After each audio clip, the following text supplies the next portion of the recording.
Hi everyone, I am reading Life's a Witch, New Orleans Nocturnes, Book 3 by Carrie Pulkinen, presented by Itsy Bitsy Book Bits.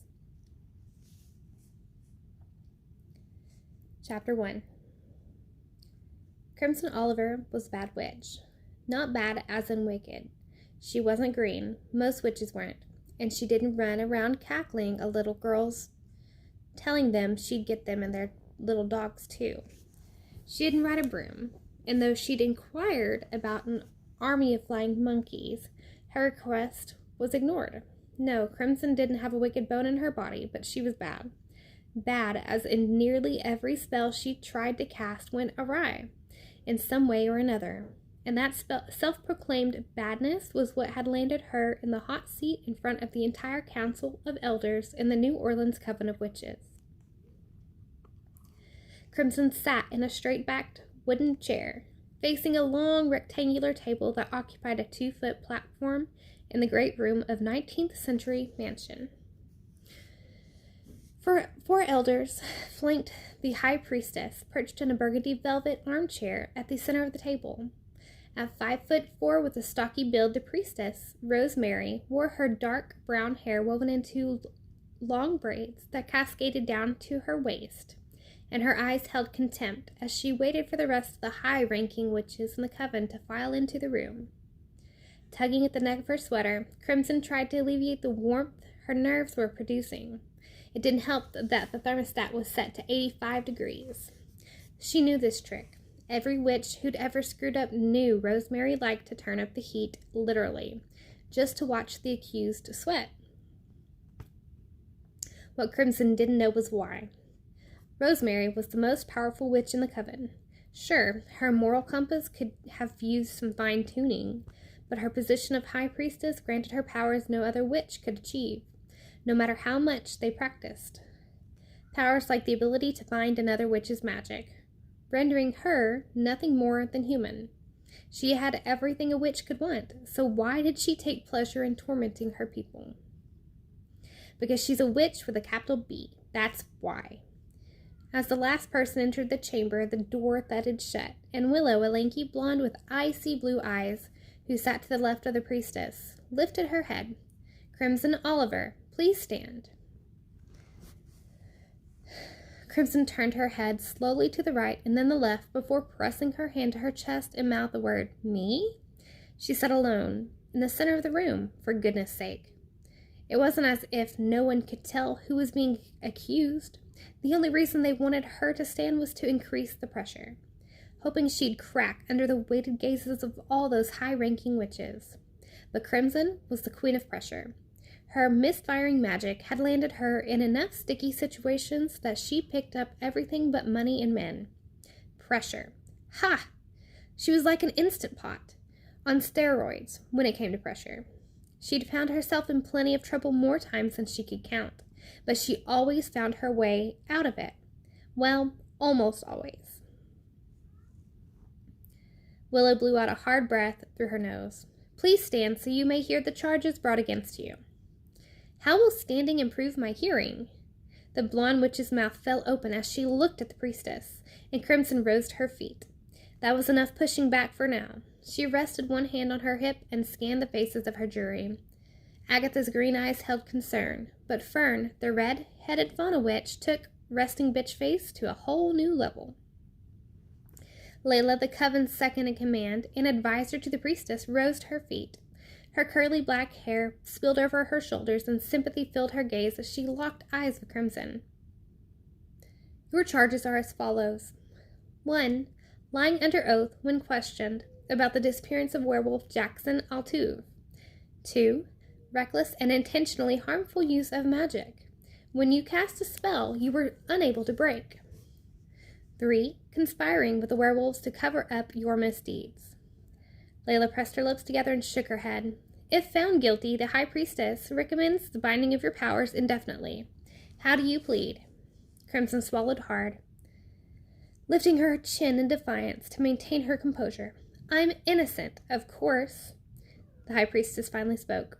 "Your boyfriend broke up with you, so you turned him into a cat. I'd hardly call that innocent." That was so not how it happened. Crimson moved her other hand to her hip. Did Jackson tell you that? My information comes from his relative and was confirmed by the Pax Alpha. Did they also tell you it was an accident? Because it was. Well, the actual turning him into a cat part was no accident. It had been part of a sex game they were playing. The Wicked Witch turns her familiar human and has her way with him. She turned Jax into a cat, easy peasy. The problem arose when she tried to change him into a human again. Rosemary lifted one shoulder in a dismissive shrug. Accident or no, you used your magic maliciously against another soup. I did no such thing.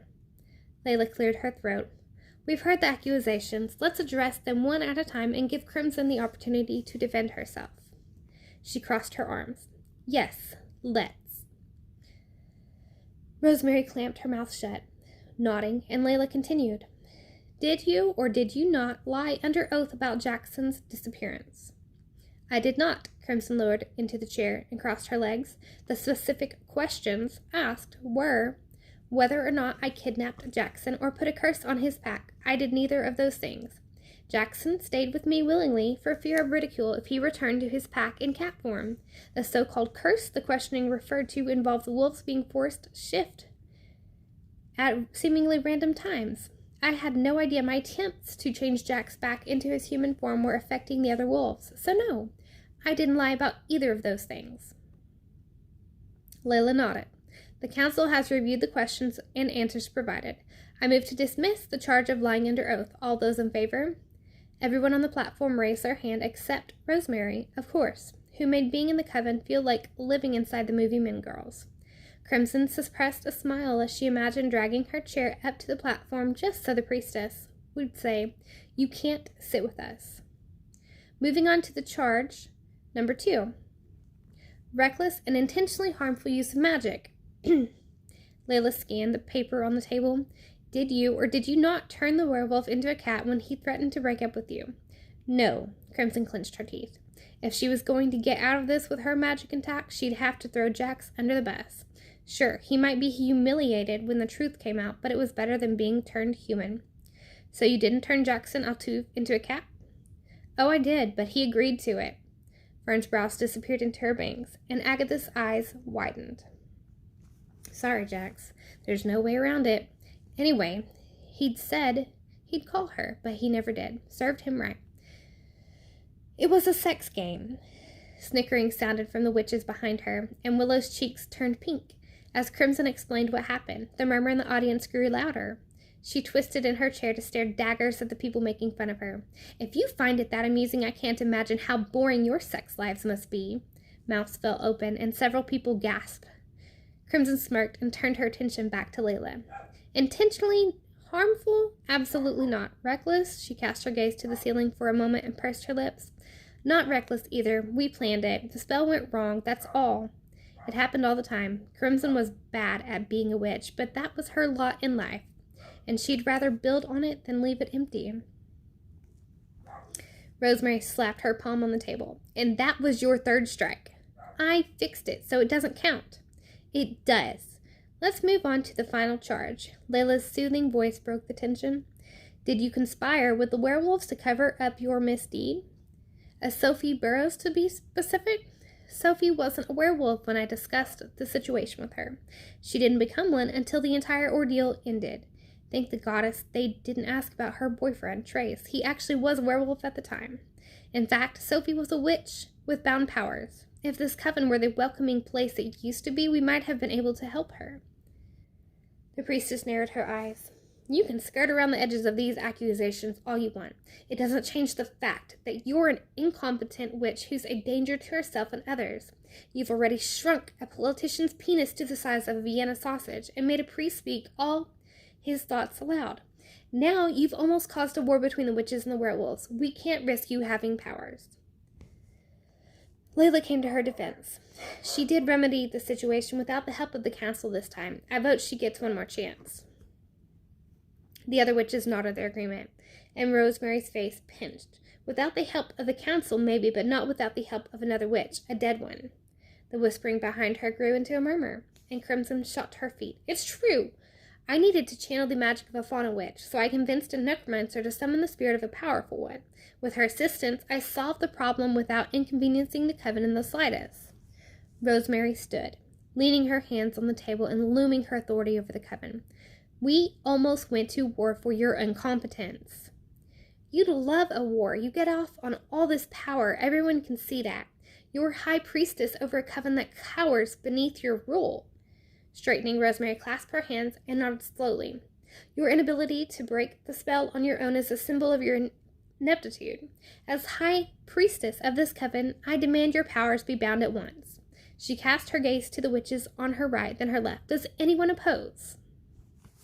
Layla inhaled as if she were about to come to Crimson's defense, but much like Gretchen Wieners, the second-ranking mean girl in the clique, she kept her mouth shut to avoid being pounded by the bully. Crimson's heart plopped into her stomach like a Mentos in a bottle of Diet Coke, and she swallowed the bitterness creeping up the back of her throat. You can't be serious. No one opposes this. Every member of the council, aside from the Queen Bee, of course, cast her gaze to the table or the ceiling, refusing to make eye contact. You don't belong here, Rosemary motioned toward an intern standing by the wall. Bring the grimoire. The binding will happen immediately. This isn't a high school clique, Crimson's voice pitched in panic. It's a coven, and I'm a witch. I belong. A young woman laid a thick volume on the table, and Layla rested her hand on the wooden cover. The binding spell in this book is permanent. She looked at Rosemary. Are you sure you want to do this to her?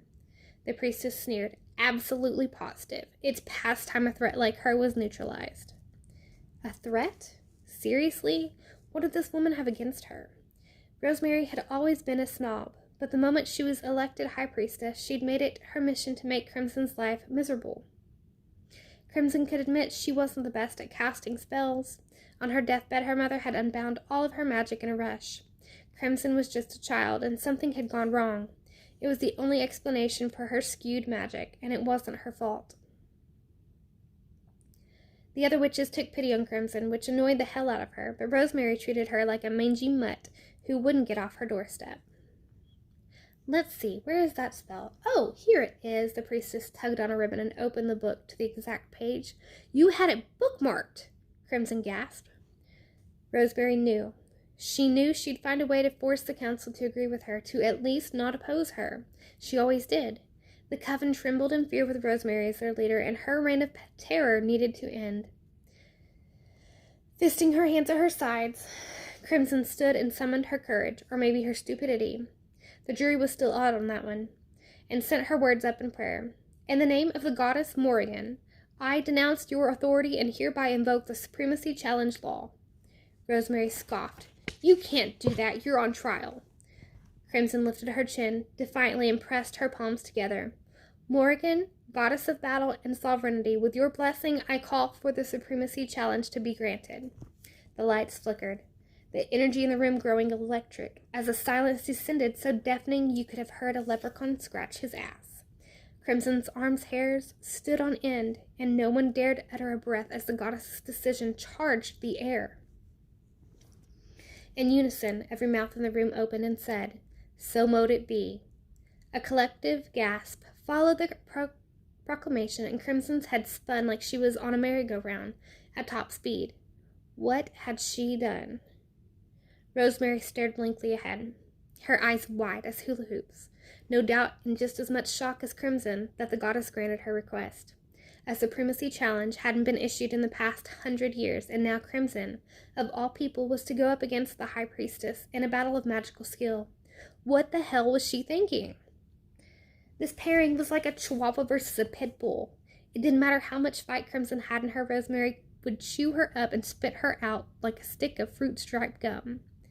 Layla took the grimoire and turned to a page in the back. When the goddess grants a supremacy challenge request, the two witches will go head-to-head in a battle of magic. The winner will be High Priestess of the Coven, while the loser will have her powers bound for life and be exiled from the city, never to associate with another witch again.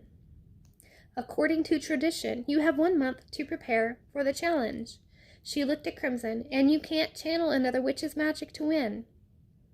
I suggest you keep your head down for the next 30 days, Rosemary stood. Your witching days are over. This meeting is adjourned. As the witches filed out of the great room, Crimson sank into her chair, chewing the inside of her cheek, and stewing over her predicament. What in the goddess' name did she think would happen when she called for a challenge like that? Thanks.